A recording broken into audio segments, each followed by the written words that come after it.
Le 24 novembre, au bord du fleuve Yangtze, un jury composé de 11 professeurs de littérature française, enseignant dans les meilleures universités chinoises, a voté et élu parmi les 4 ouvrages finalistes sélectionnés par l'Académie Goncourt. David Diop pour Frères d'âme Seuil, comme le premier lauréat du choix Goncourt de la Chine. Ainsi, la Chine devient le 12e pays au monde à proposer un choix Goncourt. Nous avons surtout 2 critères. Le premier, lisibilité, doit s'adresser au grand public. Il ne faut pas qu'il soit trop obscur. Deuxièmement, c'est l'originalité. Parce que la littérature humaine, elle là depuis des milliers et des milliers d'années, mais avec le temps, il nous faut toujours quelque chose de nouveau.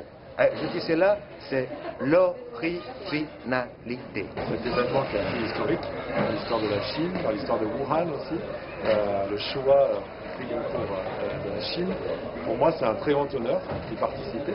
Je trouve que c'est merveilleux de pouvoir comme ça rencontrer, étendre le lectorat à tous les pays du monde. À cette occasion, de nombreuses manifestations autour de la littérature ouverte pour tous ont été organisées en partenariat avec les universités et librairies. Les écrivains et les traducteurs chinois et français très célèbres, tels que Olivier Barrault et Sudune, ont partagé leur passion pour la littérature française avec le grand public. Dans les deux sens d'ailleurs, pour le public chinois de prendre connaissance de livres écrits en français, pas forcément par des Français, mais écrits en français, et inversement, pour nous les Français ou les francophones, de mieux connaître le contexte littéraire chinois.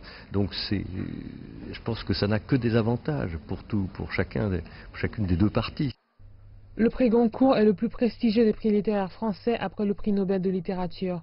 L'objectif du prix Goncourt est de récompenser le meilleur ouvrage d'imagination en prose et en langue française paru durant l'année.